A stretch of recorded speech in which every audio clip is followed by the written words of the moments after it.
For my coding project, I decided to do Super Smash Bros. Ultimate.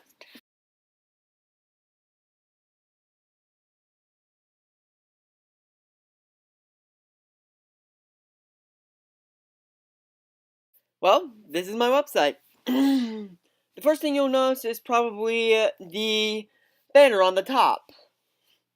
Basically, for the header container, I put this little thing called background and had a URL with the image found within. The same principle is used for the content box below it. Moving on, that up there, that's a basic header category, and this is a button. I created these buttons using a divider class. I set the margin so that it would be centered, or made it so that it had some space around the text inside, set its border and background color, or made the text this dark black color, and I added a separate function in that when you hover over it, the colors change. Moving on to the page behind it, the newcomers. Basically showing off who all's new in this game. Basically, this is an image slider.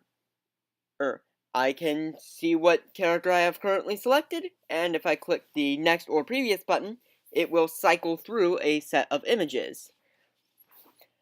Yes, I took most of these screenshots myself.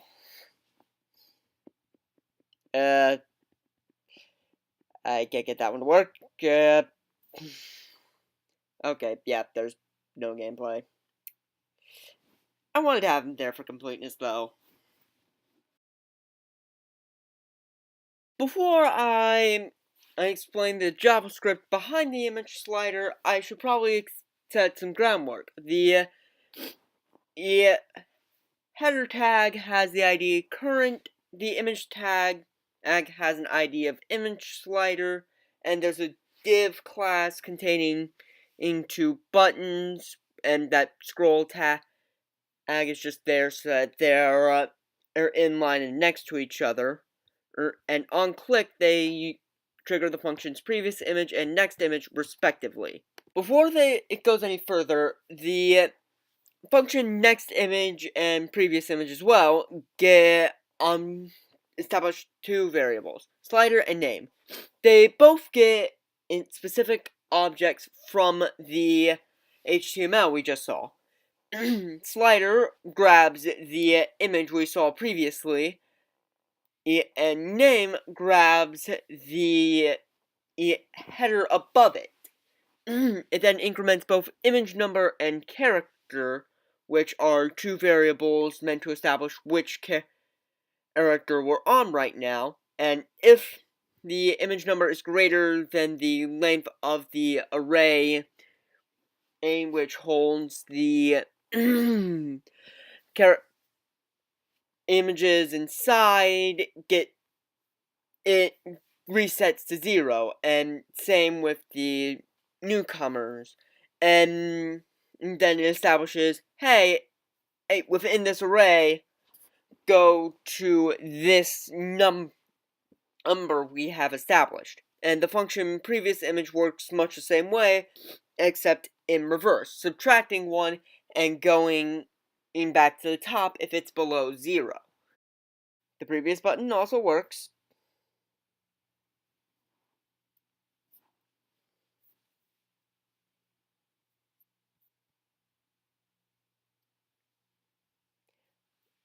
So you can see all the screenshots available, and that's the home button.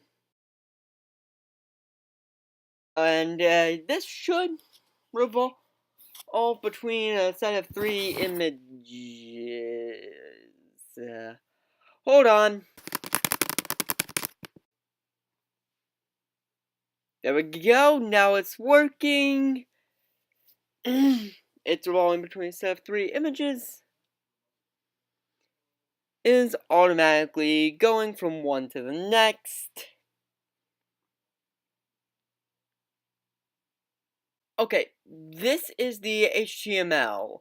I put this in, but to be honest, for the JavaScript, I ripped pretty much all of it from this tutorial I found on the internet that just had the code there for me. I copy-pasted pretty much all of it. That's likely why I had such a hard time getting it to work earlier.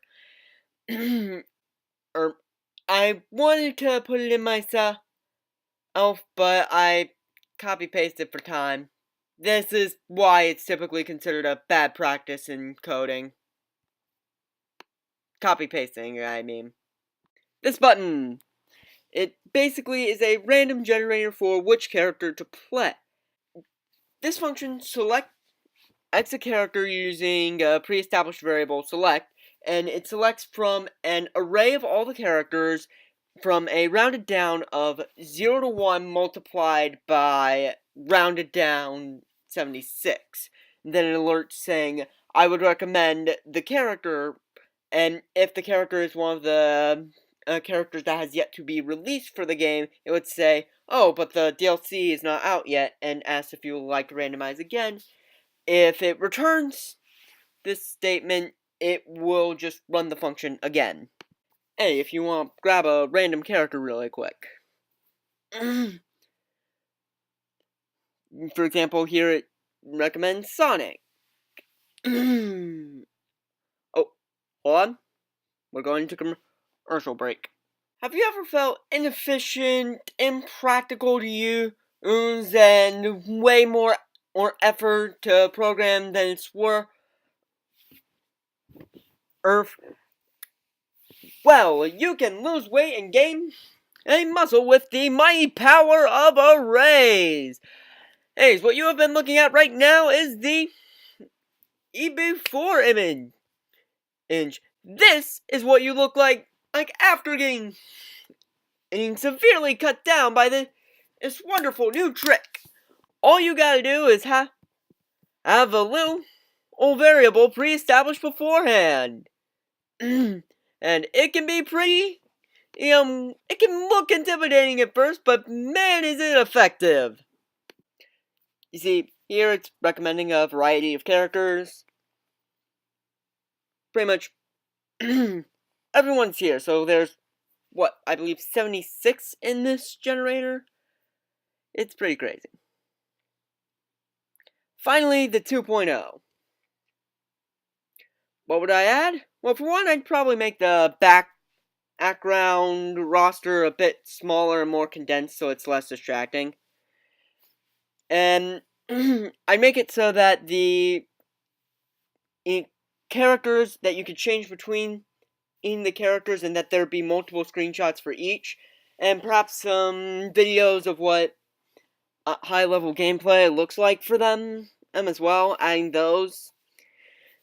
It would still take a while to figure that out, and yeah, I really gotta get that fixed.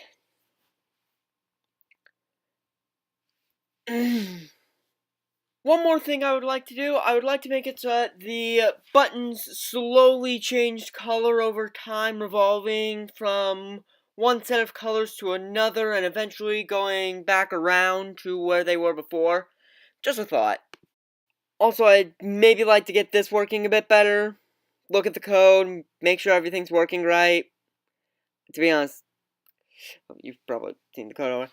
Also, the big one is the which character do I play? I'd like to expand that into a web page. It was a web page, but it got cut during development.